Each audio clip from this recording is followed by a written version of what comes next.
And they would keep breaking in, like this just in. The Washington sniper has claimed another victim.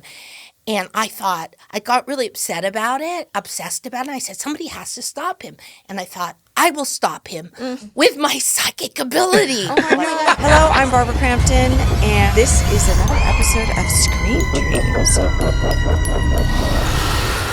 I am joined by my beautiful co-host, Catherine Corcoran, and my handsome and dashing other co-host, James A. Janisse. Thank you. Thank you, Barbara. And today, we are going to be visited by a really wonderful woman who I've known for many years. She's so funny, so cool, so talented. It's Jennifer TILLY. Hey. Yeah. You are an Academy Award nominated actor. Yes, that's true. And professional poker player. Semi-professional, yes. Yes. You were nominated for an Oscar for Best Supporting Actress in Bound. No, is that not right? I was nominated for an Oscar for Bullets Over Broadway, which was directed by Woody Allen. Yes. And in Bound, I was nominated for a Saturn Award, not as exciting, and I did not win it. Aw. But Bound is a total cult film now. Yes. It's really, it's finally love found its Bound. audience after Yes. 20 years. Yes. And of course, you've been playing Tiffany Valentine. That's what I'm most known for, which is very odd. I've made like so many movies and done so much, have such a huge body of work. But I would say most of the people that come running up to me and recognize me, it's from the Chucky series. And I'm like, how come it's from the Chucky series? And it's like, well, Jennifer, you did do 4 Chucky movies and 3 seasons of Chucky. And, you know, the Chucky fans, you know, Barbara, the horror sci-fi fans are the best fans in the world. I didn't know when I first started acting and I did Re-Animator years ago and Right. From Beyond that was going to be where I am in my legacy all this time later. Yeah. I've done other things too. Right. But then people always go back to horror. So finally about 10 or 12 years ago, I realized, okay, that's who I am.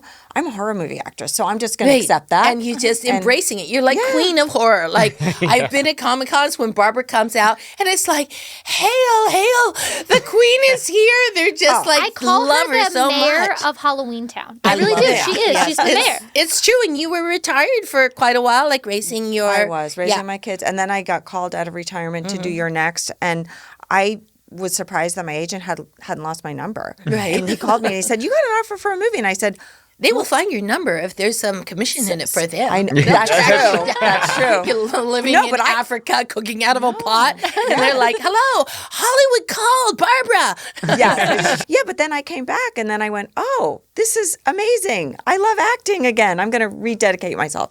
But the same could be said for you. I was semi-retired. Yes. I met my boyfriend, who's a professional poker player.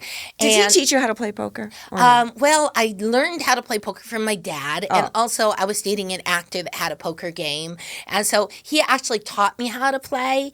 But you know, my dad gave me this video game called the World Series of Poker, and we would play it whenever I go over to my dad's house. But the actor kind of taught me how to play because I'm very, very competitive, and he had a weekly game. He had a weekly game at his house, and you know, everybody in Hollywood, like David Schwimmer, used to come, and you know, all the actors used to go and hang out at his house and play poker. And I did not like that there was something which I couldn't do, and I got him to teach me how to play poker. And then it turned out I couldn't come, not because I didn't know how to play poker, because I was a girl, because it was boys' night. And you know, poker is very much of a man's world. Like when you go play, like in the World Series of Poker, which is going on right now. In the main event, only 3 to 5% of the field is are women. So Still that low. It's very male dominated because to be a successful poker player, you have to have a lot of testosterone and be really aggressive. It's almost like going out to war. You know how like men love to start wars because they like to get on the horse with the lance and do the Braveheart thing. Well, that's like poker. But the thing about poker is because it's in the brains. Women are really good at poker if they can get away from the, you know, women, they're more risk averse, but women are very good because we're psychic and we can feel like, you know, the energy of people. Yes, you can feel the energy. You know, like when a stand-up comedian is bombing, you get this smell, like it's called, they actually start to smell bad. What? Yes. I've never heard that before. When I'm bombing, which I hardly ever am bombing, I'm like, what Hardly ever, never. It's like, In fact. it's like, what is that horrible smell? And then I'm like, oh my God, it's me. So sometimes it's very imperceptible, but if somebody is doing a big bluff for a lot of money, I feel the fear rolling off of them. And I'm like, I don't know, it seems like a very good bluff. They bet, they raised pre-flop, they bet the flop, they check raised the turn. They're all in on the river. It looks like he has a really good hand, but then your gut is telling you, I don't think he has a good hand. I mean, I smell something funny. Could it be fear? Right. So did you meet Phil after you knew how to play poker? Yes, I met him at a celebrity poker tournament. Okay. And it's WPT, Celebrity Poker Tournament, where celebrities and poker players play together in harmony. And I was starting to get kind of serious about my poker because, the actor Joey Pantoliano, he took me to a casino. And I walked in and I was like, oh, there's all these guys with John Deere hats and like rough and tumble types. I was like, oh my God, I'm in a real casino playing with rough and tumble types. It's like the Old West. Yeah. And then I ended up winning money and going home. But I was like, I'd better not go into those man places without a man. So I literally went to the poker tournament thinking like, oh, I'm going to meet a poker player and I'll hang out with him at the casino and, and they'll kind of, show me the ropes. But as a friend, I wanted a guy friend and Phil wanted a girlfriend. And so Phil is like, well, first of all. Well, he wanted a girlfriend, a love girlfriend? No, my boyfriend wanted a love girlfriend. He knew what I was up to. He's like, he goes, I'm not going to take her to the tournament because I'm not going to take her to the casino because there's lots of guys there. And Jennifer is like hot. I'm just going to wait until she's really into me before I bring her around to the casino. And that's kind of what he did. Oh. Yeah. But I went home from that tournament. I was running around collecting phone numbers from all these poker players. I didn't want to give them my phone number. Right. I was like, hey, give me your number. I'll call you sometime. And then I got home. I guess I've been drinking a little bit. And my pockets were full. I was like, who are all these people? And I crumpled them up and I threw them away. I was like, well, that was a fun night. But then I ran into Phil again at another tournament. And at the other tournament, then he managed to get my phone number. Wow. And, okay. Well, actually. So you knew sparks were flying. There was no sparks on my side. I was like, he seems like a nice enough guy. And I thought he was a lot younger than he was. I thought, but he's not for me, But I thought, well, I might be a fun guy to go to the casino with. Yeah. And he was sitting next to me when I was playing poker. And towards the end of the evening, he goes, hey, how come I see you again? I go, and this, I didn't realize it's slang. I go, give me your number and, I'll give you a call sometime. And he goes, that's what you said the last time. And I didn't realize it. I know, I go, and he goes, tell you what, instead of you giving me giving you your number, it's only 3% that you'll call me. And he's a mathematician. He's all about percentages. He said, how about you give me your number because it's 100% I'll call you. Oh, that's And I didn't know what to do, and I just kind of gave him my number, and then sure enough, he called me, and the rest is history. How long ago was that? That was 20 years ago. We've been together for 20 years. I didn't realize that. Yeah, he's at the World Series of Poker right now. Oh, wow. Yeah. How's he doing? Well, he just left, so he's driving. Hopefully, he's doing well. I forget, have either of you won bracelets? I won a gold bracelet. The first time I went to the World Series of Poker, I won a gold bracelet in the women's event. They had 601 women. And Phil won a gold bracelet in the World Series of Poker Europe. Okay. And this is what happened. It was my birthday, and my friend Amber had a birthday party for me with her friends that lived in England. And Phil was doing all these interviews, and I was really late for the birthday party because I was watching him win. And he goes, Jennifer, can you take this money? It was like $357,000 and a gold bracelet and put it in the safe. And I go, sure. So I run back to but I brought the gold bracelet with me because everyone wanted to try it on. I was like, Phil, I'll never know. So I ran back, I put everything in the safe. Halfway through the dinner, I got this weird feeling like, did I shut the safe? And I was like, I had this strange feeling. And it was like, oh, of course you shut the safe, And I was like, I don't know, I wanted to go, Phil, can you see if I shut the safe? But I figured I was probably just being, what do you call it, OCDC, like where you don't want to step on a crack or you have to make sure the door is locked 5 times. And then I thought, anyway, there's a do not disturb sign on the door. So I went home. The door the door to the safe was wide open. And not only that, the housekeeper had gone into the closet to get, because she made the bed, to get the extra quilts and pillows. So the door to the closet was wide open also.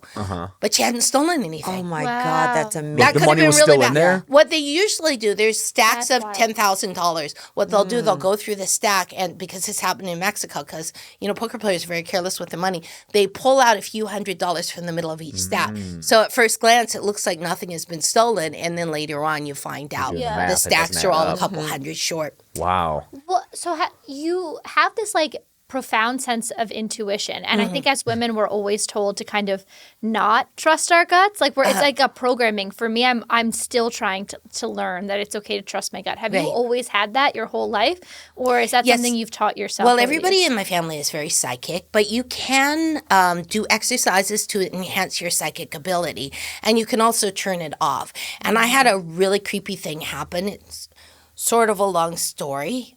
But hey, we've got an hour. We're with Jennifer Tilly. Remember when there was that? If you want to hear this story, Yeah, but I that's do. what I it want to said. hear about like how you Okay. can channel your psychic abilities. So I was doing a movie up near Washington, but up in Canada, just like a little bit across the way, when the Washington sniper happened. And if you remember, he was shooting people at gas stations. They'd be pumping gas, and he would be shooting them. And I had 2 weeks off where they were filming with other actors, and it was a very small town, not much to do. And I should have gone somewhere, but I thought, I'll just stay here. It's such a lovely little town. But you walk around the town, it takes you 15 minutes. And I ended up watching the news all the time, like being at home watching TV. And they would keep breaking in, like this just in, the Washington sniper has claimed another victim. And I thought, I got really upset about it, obsessed about it. I said, somebody has to stop him. And I thought, I will stop him with my psychic ability. Oh my God. From that moment on, I had the most tremendous migraine, and I started having like visions, like weird, like when they said this just in, I'd start writing, but it was like automatic writing, and I was writing like the guy, like I'm sitting in my car, I'm waiting outside, I see the such and such, and this woman comes out, she start loading groceries into the car, and he was also really angry, like there was a lot of like fuck, and he didn't like women at all. I was like, his name starts with an M. And then I would also do, from the person's point of view, she's like, my name is like Sheila, I'm 40, I'm sort of heavy set. I come out, I think I hear something. As I'm going down, I think of my 2 children, things like that. And then the next day they would say, that because they wouldn't say it right away, they say the victim was 40 years old, her name was Sheila, she had 2 children. So my boyfriend at the time was not Phil. He was laughing at me because I'd call him up when I'd have these visions, and he would be like, you're ridiculous. But then the next day, they would always turn out that's what it crazy. was. And there was one guy that was leaving a steakhouse, and this guy, his name was Mohammed. I was writing, he was laughing. He's like, this is ridiculous. This is too easy. These people are stupid. It's not even fun. He's like, I'm going to leave a note. And then the next day they go, this just in, the Washington sniper, apparently he left a note at the site of the shooting. So I was having more and more, it was like really disturbing. And the night before they caught him, I started drawing all these pictures. And it was like a playground with kids all like dead, lying on the ground. And I was like, Jennifer, you're losing your mind. Yeah. They have to catch this guy. Oh, because also too, he was like, the guy, when I was writing, he was like, I'm going to call the police station, because there was a number where you call if you have any information. And I thought, I have this information. I can't give it anywhere. Like if I call them up and they go, how do you know this information? Who are you? And I'm like, I'm Bride of Chucky. They would just like hang up on me. I just had these dreams. So anyway, at one point he was saying, I'm going to call them. And apparently he called them a bunch of times. Like, I'm the Washington sniper. And they just hung up on him because they thought it was like a prank call. Oh my God. So that night I had this horrible visions about playground. I thought, you're losing your mind. That's from Terminator, isn't it? And explosions. I drew like explosions and everything. And 3 a.m, I had a dream that there was a car like at the side of the road, and there were all these flashing lights surrounded by police. and it looked like someone was dead or there was nobody in the car. And I woke up and I went, they got him. And it was like 3:02. And I turned on CNN. I didn't realize CNN is not 24 hours. It was like, advertisement for one of those workout machines. Then next morning, they said that they had surrounded him at a bus stop and they took him without incident. And the picture was the picture that I saw in my dreams on. It was all the cop cars with the flashing lights. Oh my gosh. And I was like, oh my God, thank God they caught him. And then a year later, I didn't sense he had a little kid that he was traveling with because he had such a small personality. Like I never sensed that he was with the kid. But a year later, the kid came up to trial to testify against Muhammad. And he said at the end, the last thing that he was thinking of doing, that he was trying to get his big plan, he wanted to blow up a playground. And I guess it's because he killed a kid and then got so much, everyone was so outraged. But he said he was trying to get another accomplice so they could blow up a playground and go out with a bang. And he wanted to kill a lot of kids at the same time. Yeah. So I was like, that was horrible. And apparently migraines really accompany a psychic phenomena. A lot of times if you have a psychic phenomena, it gives you migraines. The worst migraines I ever had in my life. And the next day the migraines were gone. So when they caught him, did that end your career as a psychic? No. Or did you continue this with other Also, the other thing crimes? I remember they were looking for a white van. And I was like, oh my God, it's not a white van. It's a blue station wagon. And I saw the insides and the cracked seats and partial license plate number. And then it turned out he was not in a white van. He was in an old blue, like 1960s car. Well, this is clearly a gift of yours. What are you doing with this now? Well, it's sort of like, I like to be psychic with my family. Like I know something bad happens to somebody in my family, but I don't want to spread it out. And it's sort of like you can make your aura go out. I like to be psychic when I'm playing poker and I'm like, should I call a really big bluff? Like there was just last week a show that I did where the guy bluffed $82,000 on the river. And I go, well, do you have like Ace of Hearts? And he goes, that's the $82,000 question. I was like, well, I don't know. I could be wrong, but my psychic phenomena is telling me that I have you beat. And I called and I did have him beat. So that was great. But my sister also, there was this little girl missing in her neighborhood. And Meg used to write children's books. And she said the little girl came to her in a dream. And she put her hand in Meg's hand. And her hand was really cold. And she goes, I want you to come with me. I want you to see something. So they drove outside of Vancouver where she lived. And there's a little logging road. And she goes, up here, up here. And then she said, park here.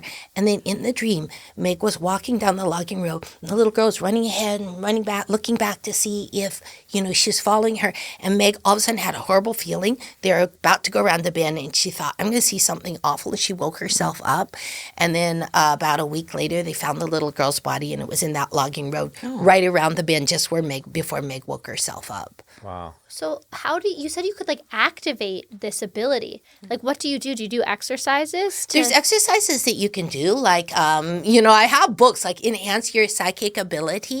You also have to be open to it. Like sometimes if you need the answer to something or you want to see something that's hidden, you can, before you go to bed, you can set an intention. I do that too. Yes. Ask questions and just put it out in the universe and then things are created so that you'll get the answer. And it'll come to you. Lots of times people wake up and they forget their dreams because so many answers come to you in your dreams.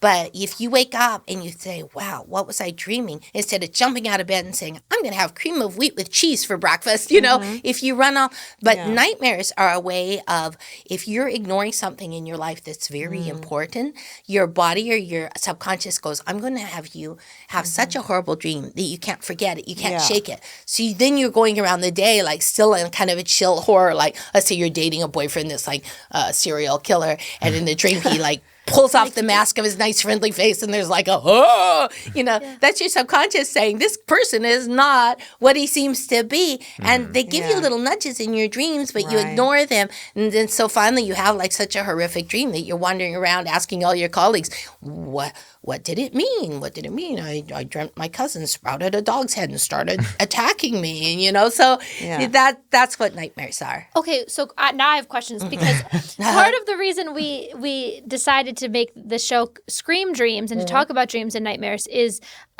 because I only have nightmares, like exclusively. I've only had them my Do you take entire life. melatonin? Melatonin gives you terrible nightmares. No, I don't take, Right. and I have a really hard time sleeping. I'm a terrible Oh my sleeper. gosh, that's terrible. But I only have nightmares. So why am I having? Why would you think I'm only having nightmares? You might. I'm asking you like you're an if you expert. But only have nightmares, but if there's people that interpret dreams like Freudian interpret their dreams, and there's two types of dreams. There's dreams where there's symbols, like everything means something. Shanti and I, my friend, we have this old friend that goes way back. I went to New York just to do the women, and our second day of rehearsal, our first day of rehearsal was 9/11. Oh. So I had a friend, Jennifer Button. She used to be a big Broadway star. She was originated the part of Madame Tenadar in Les Mis. She's on the original cast album. She starred in Cats and everything. And then she moved out to LA and nothing much happened for her. And then she was coming back. She said, "Oh, can you give the director my resume?" And he was like, "Oh my God, Jennifer Button, everyone in Hollywood is wondering where she went." And so she was coming back in the small but very pivotal part of the gossipy manicurist. So before we left, she said to me and Shanti, "I had this dream. I was standing on my balcony," she goes, "and I was looking at the skyline and it didn't look the same." And she said people were running in the streets and screaming. She said buildings were melting and the sky was filled with planes. Oh, wow. So Shanti and I went on a hike. We're very good dream interpreters. We're like, she's going back, but she's not going back as a star. She's going back. She has a small part in a play. She has fear. It's the same. Yeah. The city is not the same. We interpreted that dream so good. And a week later, Shanti calls me up. She goes, "Oh my God, Jennifer's dream." She said it was not a metaphorical dream. It was a prophetic dream because that's when the Twin Towers, when they fell and the skyline. I was walking with my brother and he said, it's like looking at the skyline. It's looking like an old friend of yours where the front teeth are missing. He kept going, the light, because they were usually block the light in the streets. Yeah. And he was saying, so it's the same and it's different. And the sky was full of planes. We saw all the fighter planes going out because we're an island, New York, going out to protect the island. And people were running in the streets and screaming. And so it was a prophetic dream. But she didn't it made her uncomfortable. And we're like, Jennifer, you had a prophetic dream. People don't really you don't want to be the person that's dreaming of disasters all over the world. So you might be like a little radio, when I always see psychic ability as, and this is how old I am, on the radio, when you're trying to go a station and you're just jiggling and there's static and then a station comes in. There's all kinds of things out there. There's opera and pop and rap, on your radio stations if you have a radio. And that's what being a psychic, having psychic ability. Something. You're tuning into things maybe possibly all over the world, but it could be have some unresolved issues in your life. Oh my God. I dreamt. I was fixated on this last week. I had this horrible nightmare about a convention. That something really wrong that made me really uncomfortable. That I never wanted to do. Happened at a convention. And this past convention, I was doing a panel, and they showed my nude scene. That's right. And I was mortified. She was in Terrifier 1, and she has a nude scene in that. And, yeah, and I don't. Yeah, we. Oh my God! That was a warning. Yeah, that was like you kind of traveled into the future. Yeah, and maybe saw you that. should look at you. Yes. I mean, maybe this is a sign. I did not put that. I thought it was just a general anxiety dream because conventions give me anxiety. Right. Yeah. But maybe you're prophetic and you don't know it. Or If you have do you write dreams your stuff down? now that we've been doing the show, yeah, because we haven't really talked about this too much. But I know that you've mentioned this about you having nightmares all the time. And so what we have to figure out, we are screen dreams, so we have to figure out what this means for you. Like, why is this happening to you? I have a very good dream interpreter that you can talk to on the phone also. we should have them on the show. Oh my God, yes. Can we have them on the show? Jennifer, you're right. you're doing so much for us. Right. Oh my God. She's like, when I used to go to the Golden Door, we'd always take this dream workshop, my sister and I. So but she might be interested in being on the show. I mean, that would be kind of amazing. Do you write down your dreams? Well, I didn't used to, but now that we've been doing this, I have been, and talking to my therapist about that because we have the show. Yeah, but I can't even imagine having nightmares every night. Like, I barely have them. I'll have them like once every. And thank God, my boyfriend of 20 years, Jennifer, wake up! Like when he goes away, I'm like, oh my God, what if I have a horrible dream? Because I do like. Oh, you're like a little puppy. Yeah, but I'm like, what if I have a horrible dream and when Phil is gone, like when he goes to the World Series of Poker, or he's at the end, and there's nobody who's gonna wake me up. I'll have to wake myself up. But that's where Nightmare on Elm Street was so horrifying to me, like where the person, they're like, oh my God, that was a horrible dream. And they go to splash some water in their face. And then all of a sudden the faucet starts growing and grabs your hands. Like that, I've had those dreams too. I'm sure we all have, where you wake up from the nightmare, but you're still in the nightmare. Right. Yeah. It's just a different part of the nightmare. You're still dreaming. I've woken up and thought I've woken up, but actually I was still dreaming. Yes. Yeah. And then my dream continues. The same thing has happened to me. Yeah. Like in the movie. The weird ones for me, and I just had one the other night, is when a dream has a callback or reference to a dream that you had a long time ago. Isn't that weird? Yeah. Those are weird because I remember a long time ago I had a nightmare where I accidentally killed someone and then had to hide their body, and I was like worried about people finding out. And then like 2 days ago I had a dream. I've been watching The Boys to catch up for the new season. I had a dream where like Homelander was there and he's like, I know about this thing that you did, and it was that thing that I had dreamed of. And so when I woke up I was like, did I do that thing? No, I didn't kill someone, right? And I had to really recalibrate of what was real and what isn't. I was like, oh man, should I be feeling this guilty or no, it's all dreams. It's all nightmares. Yeah. Sometimes you'll have dreams, like I'll have dreams where, I'm in that little town again, and one block is a park with the baseball field, around the corner is a hardware store, going back to places that I've never visited in my dream. I think that's remnants from another life, perhaps, because I'm just like, here I am in that same little town. Sometimes I'll lie down and I'll start to have dream fragments from what I was dreaming the night before. Like, oh, goody, let's go back. I've done that. You go back into the dream. Oh, sure. Yeah. Do you do that thing where, what's it called, where you have the conscious dreaming? Lucid dreaming? Lucid dreaming. Have you ever tried that? I've never tried that, but you lucid dream. Or no, you astro project. I've had some astral projection experiences, where who knows what that is. Like where, like you go like somewhere. I left my body and gone up and then felt like I couldn't move my body, and I was hearing sounds, and I don't know where the sounds were coming from some other astral plane. I felt like I was reading a lot of books about astral projection. So it started happening to me. Wow. And then I got nervous about it, so I stopped reading the books. And then it kind of stopped. But I'm kind of interested in it again. Yeah. I don't know, at this point in my life, I don't know. Whatever happens to me is going to happen. So I feel invincible. I think as we get older, like we're more like my ex-husband passed away. It's actually his birthday today, 7 or 8 years ago. But you start to realize that the curtain between this world and the other world is very, very thin, and that there's things which they don't teach you in science class. I think we don't pay attention to it, and we should. I think that's what you're saying. Like, it's kind of open to you. Like, you are psychic, and it's there, and the veil is there, and if you lift it up, you can enter that world if you want to. But it could be very disturbing. But sometimes it's very comforting. Like, the reason Barbara and I are friends is because of someone that I was very close to, that she was close to as well, who passed away. And I swear to you, I know it sounds crazy, but I feel him all the time. I just got chills when you said that. I can feel him holding my hand. I just Nick Tucci, who was in Next with me, and it's wild. I can just and my mom said to me when he first passed, she was like, hold on to that because that doesn't last. But it's been a few years and it doesn't go away. I know it sounds wild, but No, my ex-husband, after he passed away, he was there all the time. Really? And then it seemed like some time went by where I didn't sort of feel him or sense him or anything. And this is a weird thing. I was at my sister's house, my sister Megan Becky. And sometimes when you're around people, that's why they go coven of witches, especially 3. If it's sort of almost like where you put the extender on your Wi-Fi so it can go into the bedroom. It seems like you have more of power. So I was sitting in Meg's house and we were getting ready to watch a movie, and I had a little table right here like this with snacks because I was have to have snacks and a glass of wine was all there. And Meg's husband got up to go into the kitchen, and he walked as far away from me as you are, James, and then I heard a click, and all of a sudden the wine hit me, fell over, all of a sudden I was drenched in red wine. And just before that I said, I feel like Sam is gone. That's my ex-husband. I said, I think he's moved on to another thing. I don't ever hear from him anymore.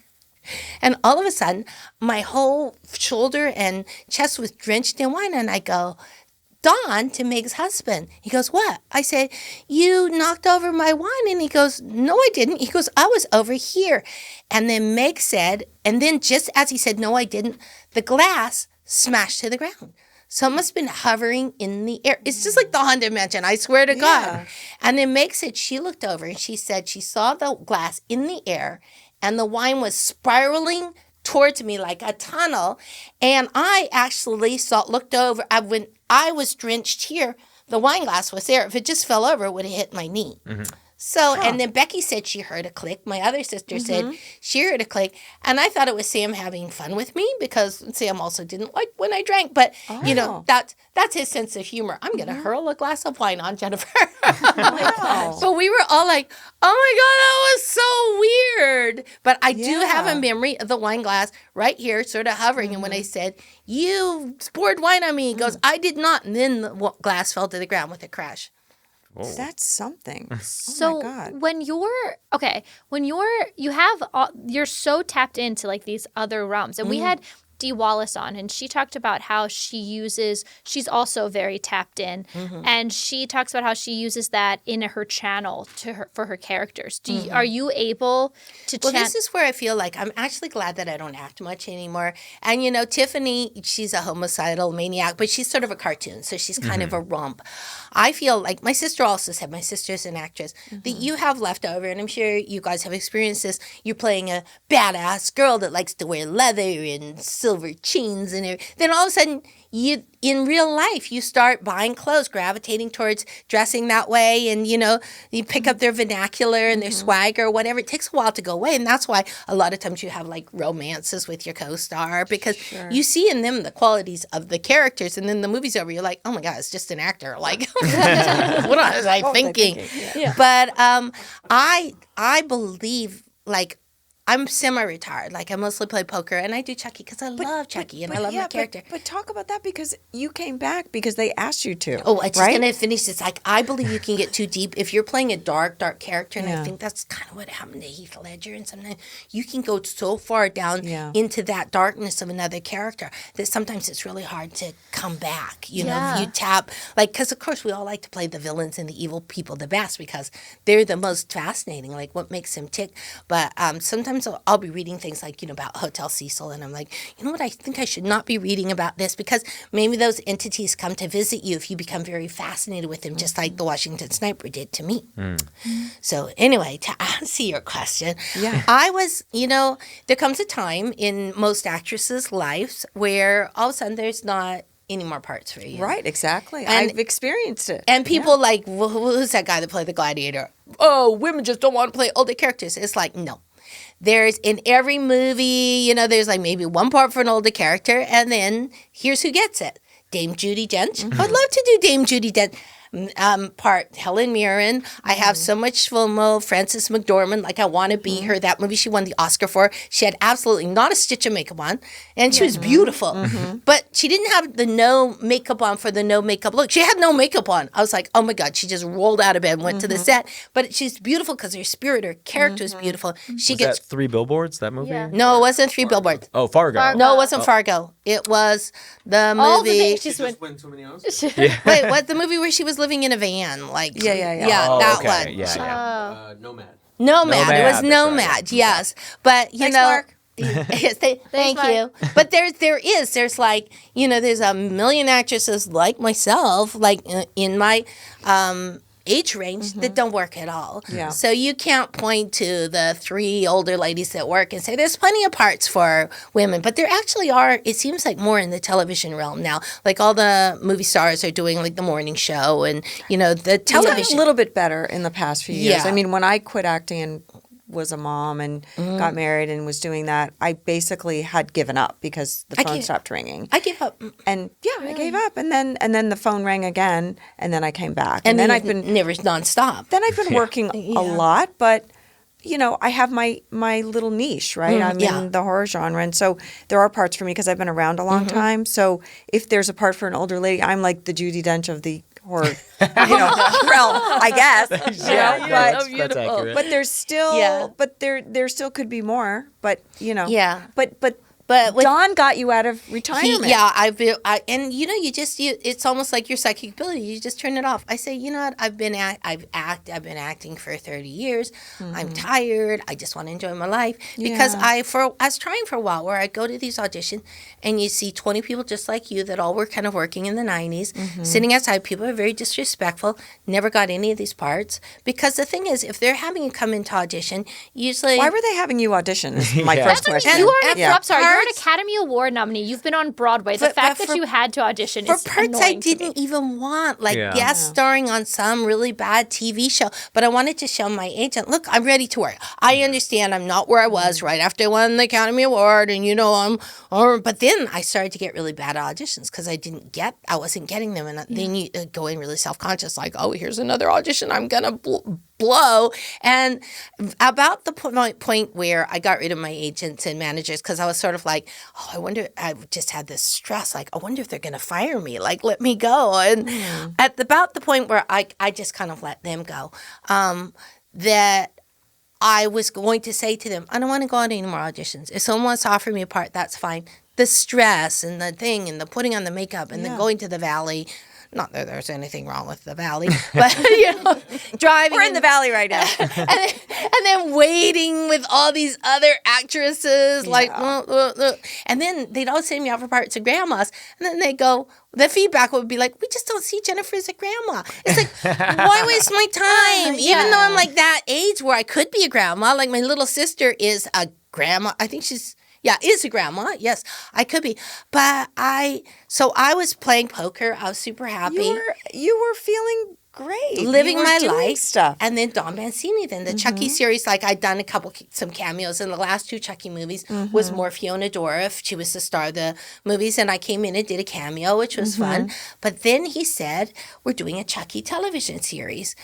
And I honestly thought, he's like, we're going to do Chucky television series, and I want you to be involved. Because we were going around, like, we go to Saturn Awards and everything and go down the red carpet, like, hey, Chucky television series on the way. Yep. We're going to do a Chucky television series. But I really did think that I was going to be like, when you see Star Trek movies now, well, not now because he's passed away, but you would always see Leonard Nimoy would come in for 2 pages. Just be like, to sort of tie the past Star Trek to the new Star Trek. Dawn sent me, I guess, a page of the script or something. And the little kid who got the Chucky, I think on the very last page, he gets a phone call and you see these lips. And it's Tiffany's lips. And she's like, good luck. And Dawn was all excited. He's like, what'd you think? And I said very bitterly, I go, oh, great. I guess I'll start learning my line right now so I don't forget it. Because I literally thought I was going to be passing the baton and that was going to be my, and you understand. Yeah, like 100%. the world moves on. They need new, hotter, younger people. And Don goes, did you think that was your only part? And I said, isn't it? He goes, oh, no. And I love Don Mancini. He's the same age as me, more or less. He's a little bit younger. But the thing that's so delightful about him is he never thought like, oh, Jennifer's older. Let's make her like the homeless Tiffany or the, grandma Tiffany, like the creepy, who is that person in Playboy, the cartoon, the granny that was always really overly sexed and, it's just like really horrific looking. And she'd be going down on skis like topless with her. Oh, yeah. Who was that? I don't know. I don't know the character's name, but my that sounds... stepdad had Playboy, and I was like, she'd be like, hey, and she'd be skiing after the young guys who were trying to get away as fast as possible. Don, in his mind, Tiffany has not gotten older. She's just like hot. She's gotten and sexy better. as she was 27 years and ago. And you, Jennifer, are still hot. Come on. Yes, thank you. That's why you're not getting grandmas. Oh my God. But it's like so fun because Tiffany's wearing 5-inch high heels and push-up bras and kicking ass and killing people and laughing about it. And she's like a fashionista. She's the greatest character in the world. And I never thought, like one night at 4 a.m, I'm strapping on my knee pads. Like some people were so impressed with me because I would kind of like, I'd be running in they made me an honorary step person. So I'm running in high heels. I'm getting shot at. There's squibs going everywhere. The kid that was playing the, guard is supposed to be protecting me accidentally knocked me down. I was like, thank God I asked for knee pads because they would have shattered my knees. Because I said, can I get some knee pads? And they go, oh, no, you see, we padded the whole area behind, the car where you're supposed to go down. And I was like, maybe my psychic ability. What if I go down accidentally? I am running in high heels. And the first take and everything, the windows are blowing out and the squibs are flying and the pew, pew. And they made the ground really wet. So it's super slippery, because it looks very gothy. And he accidentally knocked me down. Well, I don't know if I'll blame him, but we went down and he landed on top of me on the concrete. But I had my knee pads on. Yeah. And I was like thinking, please don't cut, please don't cut. So I'm screaming. And I'm crawl to the car where we're supposed to hide behind the car so we don't get hit by the bullet. And I'm like, I am a genius. That accident was so fantastic. It's going to be great in the movie and in the show. And then I saw it. Yeah. They didn't use that. They didn't use that take? No. It's like, how can you not use it? It was so real. They just showed us running and then they cut to when we were, I was like, how could you not use my happy accident? They cut to where we're hiding behind the car.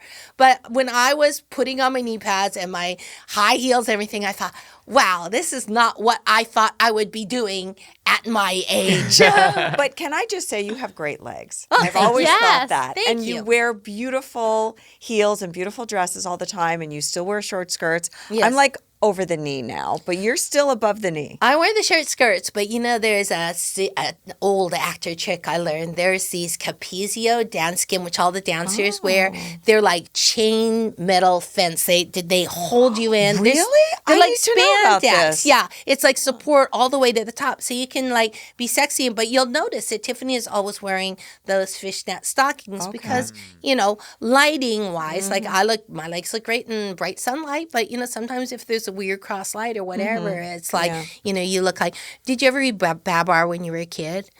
Well, Babar, he's like a little elephant, and there was a grandma elephant and a grandpa elephant, and how they show their grandma and grandpa is that their skin was all wavy, cellulite. So sometimes I'm like, oh, I don't want to be in bad light and have my legs look like Babar's grandma's legs. I just want to mention too, I did an article a number of years ago about, I have this column in Fangoria magazine about iconic horror villains, and there weren't that many female horror villains. And I wanted to interview you because you are a female horror villain. Yeah.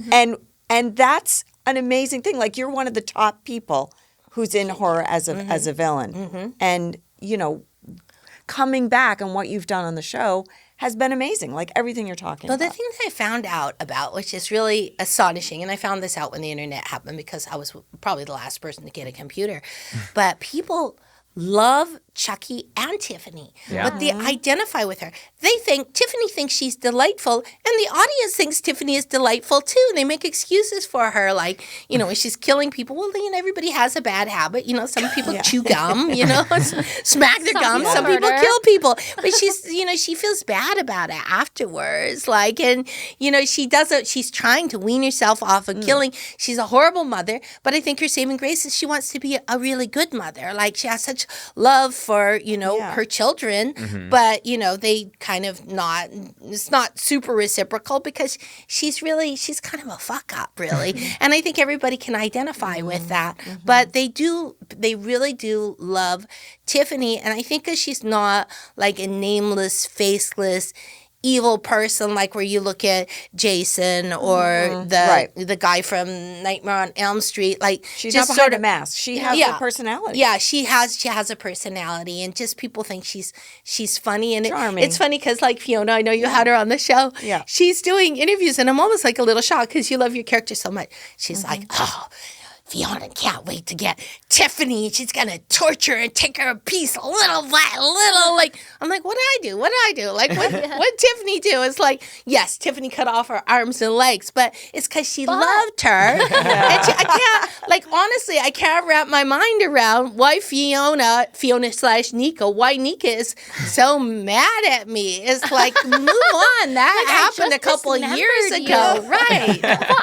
What I love about what you and Don do, and what Don does in all of the films, but like specifically with your characters, like you said, we get put in this box as women in not just in genre, but just in entertainment in general. It's like you can't possibly be sexy and evil and also older and simultaneously, feel guilty about things like this. The idea of like 3-dimensional female characters is still something that we struggle with, and that is not the case with this character at all, and it never has been. And I don't know. I think it's pretty groundbreaking. I wish that more, not just in genre, but in film in general, they would make, you are still sexy at 60 years old. You are still sexy, you are still dynamic. You can still be angry. You can still make mistakes. Like there's still human beings out there who identify with this of all ages. And I just think it's amazing that you provide that opportunity. I think it's great like that. They are more parts for older women now. Well, not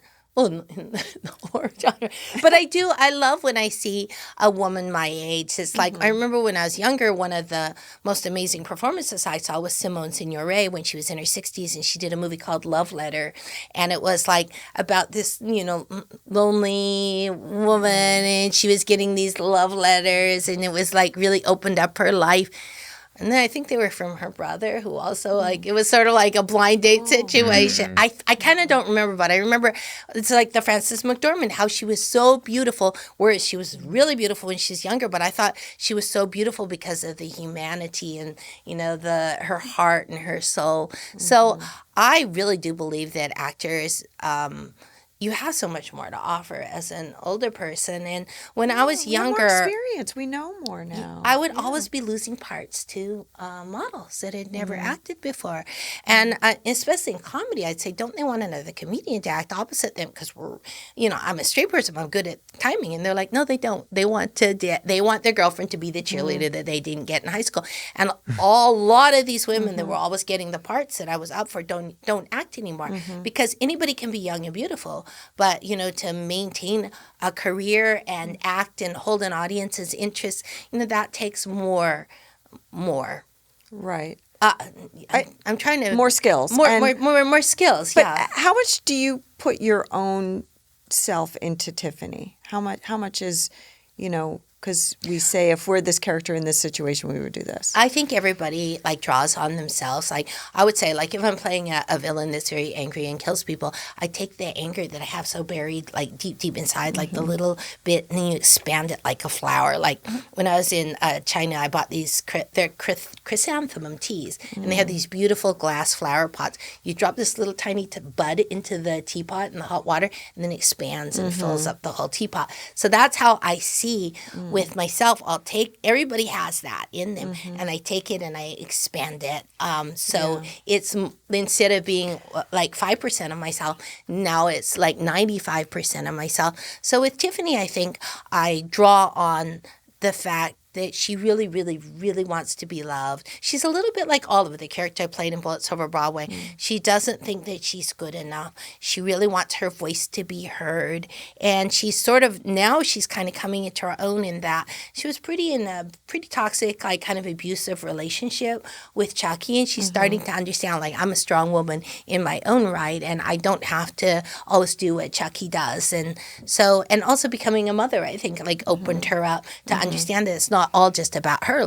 For the first time in her life, she's loved somebody more than herself. So she loves Glinda so much. I mean, it's such a ferocious mother love, and I think that's kind of one of her saving qualities, her redeeming quality.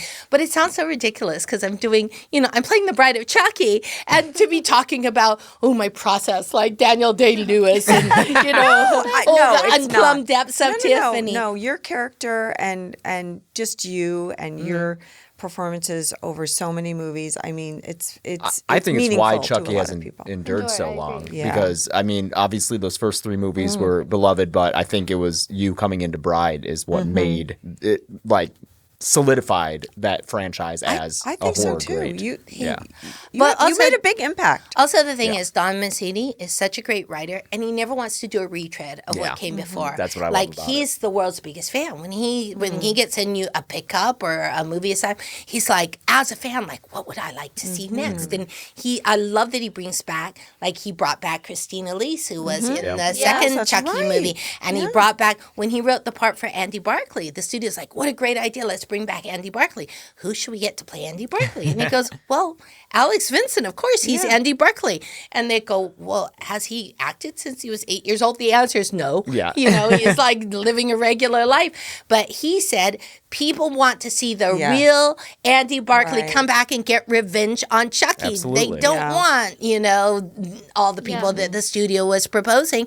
And, and They were proposing other people. yeah, and they're like, maybe we could get Zac Efron or, God. But Don Mancini said the real Andy Barclay, and the crowd in the theater, they went wild. Yeah. They're like, oh my God, it's They love Andy it, Barclay. And so he understands what he understands what the fans want and the Chucky community wants more so than the studio, I think. And this is like when they had the revamp of, they had one student, what's it called? Reboot? Reboot. They did a yeah. reboot of Chucky Yeah. that none of us were involved in because what happened is another studio had the rights to just the Chucky first characters. movie. Yeah, because they first were at MGMUA. So I could never be in the reboot because Tiffany was a character created when they were at Universal. So it was just the weirdest, strangest thing.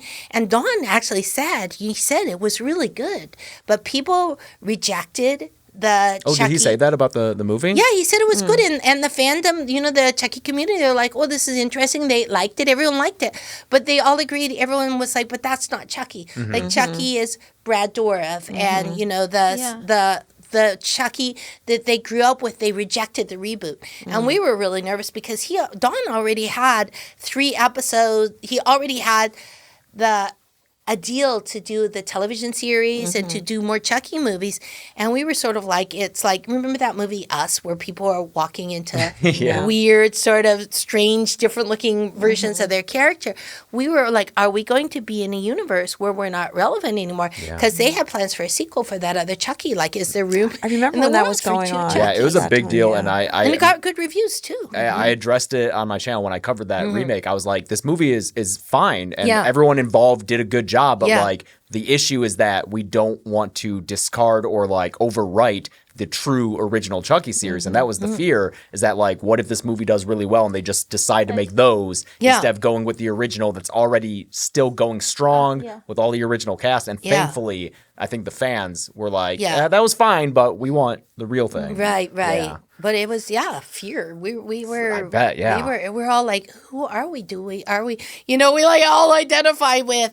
Yes, we're very important parts of the Chucky universe, and then we're like, what's happening? But it's very common for people to do reboots. Like they've had so many different Spider-Mans, and they've different James Bonds. I mean, it's not an unusual thing, but because Chucky is so Don's baby, he created it over 30 years ago. Yeah. It's And Brad his. is so He was in committed. college when he first created Yes, that, he right? was. Like, yeah. And And Brad, Brad, I think they asked Brad if he wanted to do the voice for the Chucky, and he didn't. He was like really loyal to Don, but then I mentioned that, and I think Don went, no, that's not what happened. But so I don't know, but we're when you go on the Chucky set in Canada, it's a love fest. Everybody, and it's trickled down. Don, everybody admires Don so much, wants to do a good job for him. I mean, 3 seasons in, there's no like Laverne and Shirley type situation on the set. Oh, okay. That's Laverne and Shirley famously hated each other, and it was a battleground. They hated each other so like in real life? Yeah. I in didn't real know life. that. It Oh, was shit. supposedly a nightmare working on the show because they were so competitive with each other, and they just like, awful. yeah.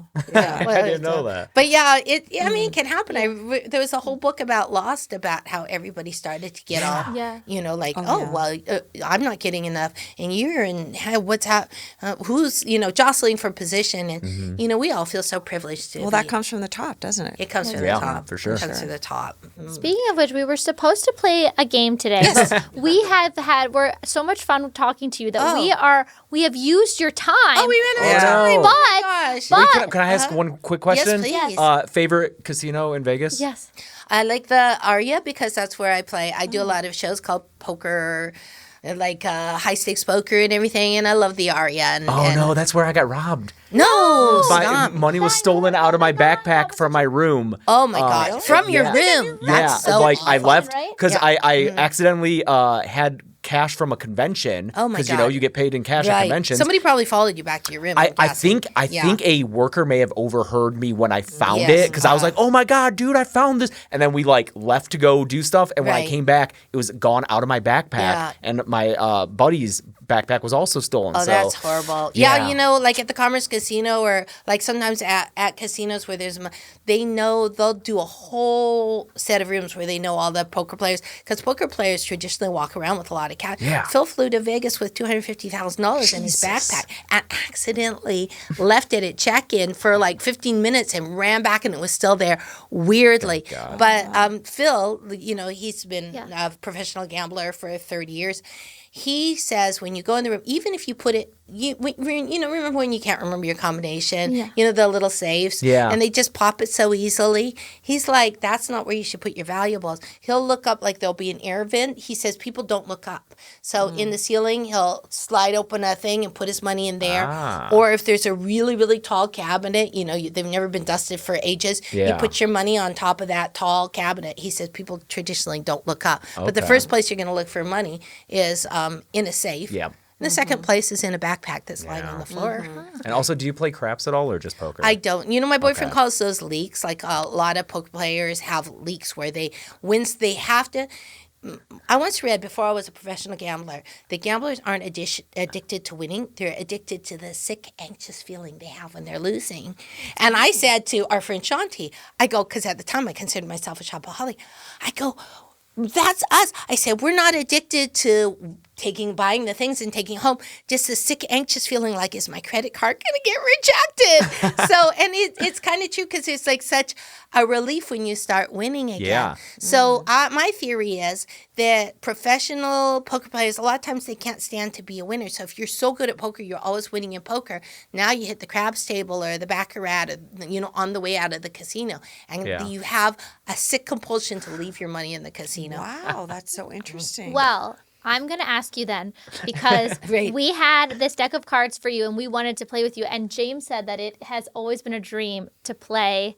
I'm putting you on the spot to play poker with you. So my maybe gosh. the idea to play cards was Right. Devin Sawa's idea. Oh, really? So I maybe love when we Devin. have him on the show, Yes. we'll set up a poker game. Okay. We could be on the show afterwards at the for same time. Like, I love doing interviews with Devin because, like I said, he's really funny. Yeah. I mean, we come back and we have like a little poker game. Okay. I would love that. I would have to have my wife with me because she also wants to play poker with me. that We would be both great. play, I so don't know how I to play can't do it poker, without so her. you'd have to teach me I that. could teach you. Okay. I teach Yeah. my friends to play poker within 15 minutes. We're all like 'Cause having so much fun and bluffing. I and was the taking one each having the other's money. hosting the weekly games back in like 2005 when I was in high school. I Oh, would have all my really? friends come over, and Wow. every week I would like have the tournaments drawn up and draw for seats and everything. wow. So I've been fun. playing for a long time. Love Texas. Are you going to go down to the World Series of Poker? We've walked around there before while it was going on. Probably won't make it this year, but we bought like little chips from it and everything, and so have a deck fun. of cards. Very yeah, cool. and just we'll put it on whenever we're traveling as just a nice like hotel viewing. Just watch the Poker's World a That's what Series. we'll great do. game. Yeah, I mean, I I used to love play it. 25, 50 cent at the kitchen table, and now Yeah. I'm like chucking around bricks of money. Yeah. So that's what we'll do. We will play. This will be continued. If you're okay with it, this will be Yes, I continued. would love that. And we'll take bets on our Patreon on who is going to win Okay. that poker game. Yeah. Wow. Well, a lot of well. times the professional poker players don't win because the amateur or the new they're so erratic. Yeah, they don't Oh, know yeah. how to They play, don't know how so to it kind play. of throws you I off. really don't know Yeah. how to play, I mean- guys. Interesting. But they can think they can have top pair, top kicker. Yeah. And be I all like this. smug like I have Oh, the we're gonna- best hand. And meanwhile the other person has like straight, but they're like there's a flush on board. The guy's so confident he must Yeah. have a flush, and it turns out he has like hardly anything. We have friends like that where it's like, I can't read you because you don't know what you're doing. Oh my God, that'll totally be you and I. I know it will. We will have. We'll win it. We'll win it all. We Right. will. Yeah. So fun. okay, so if you, Jennifer, You hold on to those Chucky cards for when I come the Yeah. next time when we have Yeah, the little totally. poker game. Okay, that's our enticement. This is it. They're here. You can't have them for your collection. Okay, You have to come I back love to it. get them. You We have used, to come we back. used to make up games because I had a monthly poker game too, but we would make up games like, you could have a joker and you could say that card is Chucky. And so if you get the joker, Chucky kills your hand. Oh, I love Yeah, that. you could do stuff like that. Yeah. Where can people find out more about you? Where can they look for your upcoming projects if you're doing things outside of Chucky? I'm on Twitter, and it's just my name, @Jennifer Tilly. Have a blue check mark that I did pay for it. And I'm also on Instagram, and it's the same, @Jennifer Tilly. And I'm going to be on next more horrifying than Chucky. I'm a cast member on The Real Housewives of Beverly Hills. So people will be able to see me When there. does that start airing? I think in October. We're filming it right now. Wow. And I'm doing also, hopefully we'll have season 4 on Chucky. And Yes. Wood. well, We're you putting that should energy out come there. and be on the show. Oh my God. I would be amazing. Man, the other like a month ago, Don messaged me on Twitter and was like, "Hey, what's your Facebook?" And I was like, "Well, I don't really use it, but here it is." And I never heard back from it. I'm like, that's I'm like, interesting. what What was what that did Don want? What did Don want? And I'm just like, it's killing me. Oh, that's so funny. I'm going to Yeah. ask him. Ask what do him you like, want what was it about? Because like, I'm Right. like, what was it? Can I be the next Liv Morgan? Right. I'm not on Facebook, but I'm sure he had something in mind. Don does everything with purpose. So. Okay, Oh yeah. my gosh. It's eating away at me. Like, Okay, I'll ask him. because I didn't respond next right away. It took me a few days, and I'm like, did I Right. miss my opportunity? Did I blow Right, it? right. No, not at all. He has lots of time. Like this season, he wanted to bring in my friend Sutton Strack was on. She was on Chucky the season before. Yeah, season and he 2. also wanted to bring my sister back. But then the Writers Guild strike started, and so they had to stick with the scripts the way that they had, already been hastily banged out. Right. He was really, really happy when the Writers Guild stopped because he thought the last episode was a little weak in the ending, and he rewrote the ending and gave Fiona like a magnificent scene, and it was like much more satisfying and more interesting. So thank God the Writers Guild strike stopped. Right. But yeah, so a lot of times I'll have something in the back of my mind, like I want to use that person, but then it all kind of unfolds like later on. For sure. He's mentioned it to me a couple times that we've talked about it. Oh, he loves maybe- you. Yeah. Oh yeah. Okay. When Sutton, my friend Shanti and I went to visit, she was filming in a castle, like a horror movie. Yes. And I was she's- doing That Castle Freak. Yeah. Castle Freak. And she's like, come visit me. And so we went to visit her. I was so jet lagged. We were staying in the castle. That's where they're You putting stayed the castle. overnight in the castle. So there was windows, but there was no air conditioning. But you had to close the windows because the mosquitoes would come in, and they were that thick. They were like 600 years old, made of wood. So we closed them and wake up in the middle of the night, jet lag, sweating profusely. I had to go to the bathroom. The bathroom was across the hall, and I opened the door, and I was walking. All of a sudden, they were filming in the hallway.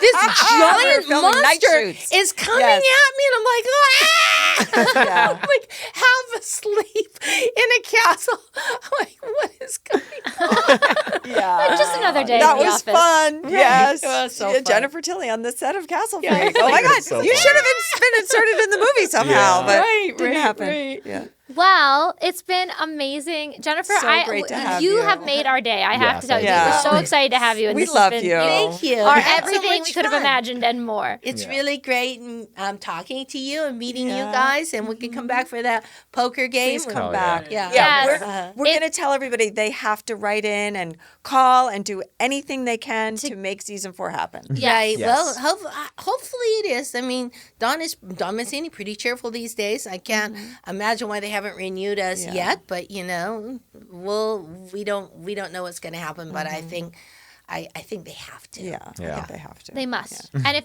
write in, let them know if you liked the show, if you liked Jennifer. First of all, demand Chucky season 4. Oh yes, and you can watch all first 3 seasons of Chucky streaming on Peacock. So if you missed any yeah. Yeah, previous get Chucky, caught up, yeah, and then write to them. Tell them what you want to see because they'll listen. They Hopefully, will listen to They the will fans, listen for sure. And if you liked Scream Dreams, if you like poker. If you want to bet on our poker game, please like, follow, subscribe to our Patreon so that you can bet on our poker game. We're on social media. We're gonna have to check if that's legal, but Oh, wait. who knows? Who But if knows? there's I don't know who rules. knows? If there's no cash, can they bet? I don't know, man.